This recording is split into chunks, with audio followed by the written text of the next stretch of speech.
Used to hate to see the sun go down over there. Yeah.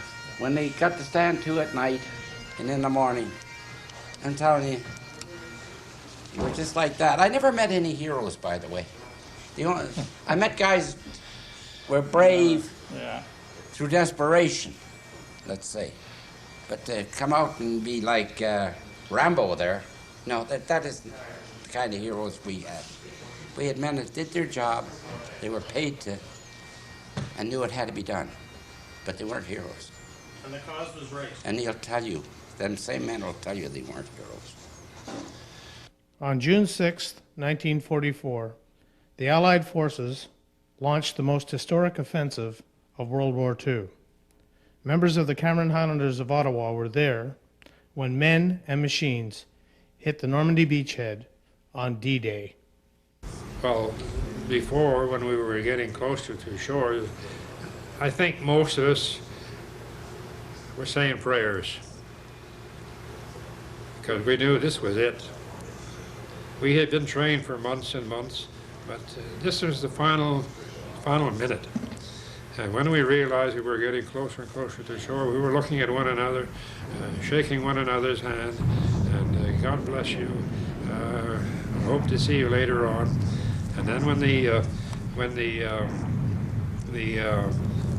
ramps went down, you just took off. You were in a cloud, sort of. You just had something to do and you did it. And you didn't realize what you were doing because you had been trained and you just automatically did it. I went over on one of these little things that he was talking about. And we were more or less getting seasick and everything else. It was really, we didn't go on a big ship. We went over on a little wee thing that, well, at the first ones to go in, they come back out and get bored and go back in. But anyway, I said before that I'm looking and you don't know where you are, you don't know which way you're going, and you're in a square box, and you're looking at, there's a driver somewhere up above, and all I could think of myself was, where's the ramp? Am I at the front of at the ramp, or am I at the back? I want to be at the back. Those guys in front of me are going to get out.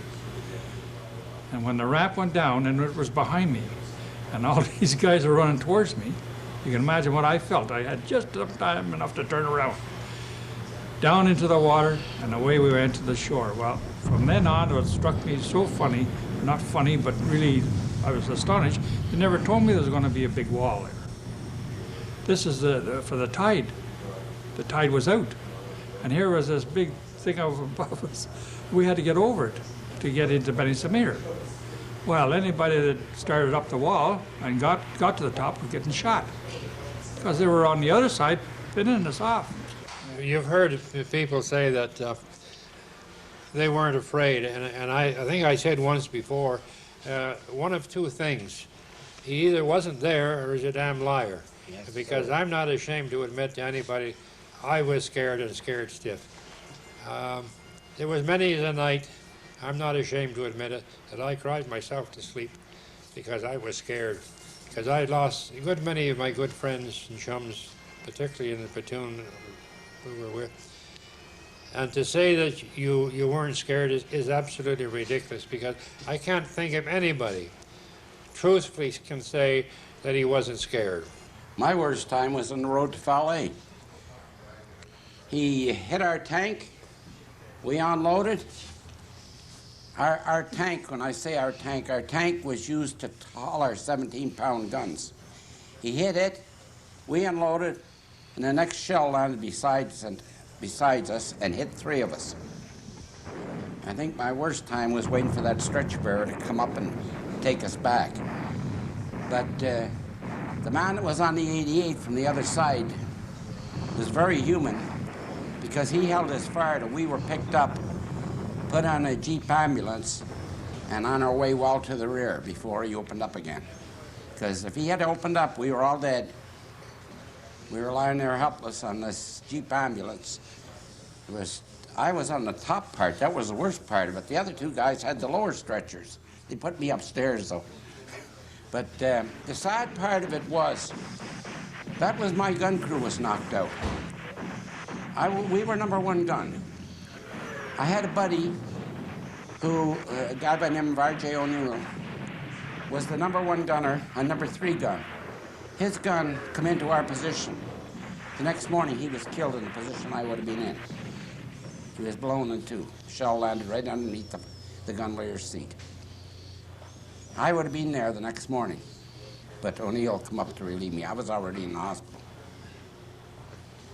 I think that was when reality struck home, and I realized we weren't playing.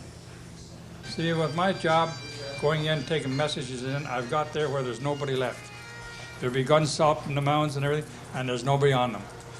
One guy was in there, I got him out, and he was the only one to tell me what happened, so I got back right away, told him what happened so they could get some more troops to go back in. What did he tell you? He was the only one left. They're all dead. Myself, as I said, being a DR, was in many, many places where it was thrown up like that. When my major got killed there, they had already killed the lieutenant and the captain and the sergeants. And I think there was 4 left out of the whole works. They called that Hell's Corner. And that was a bad one. I know an 88 went over my head and I was talking to the guy in the hole. Next thing I knew, I was down in the hole with him, but I was upside down. I kept telling Jerry, push me out, and I got out. And I knew an 88 just had passed us. I just missed it. I got back to the major, and he had no head, or top of a head. And the Batman and his driver were dead. I took his police case and some of the papers, and I went back and gave it to the 2IC, and he took them and made up. And then the first thing you know, I had a captain with me going back in to take his place.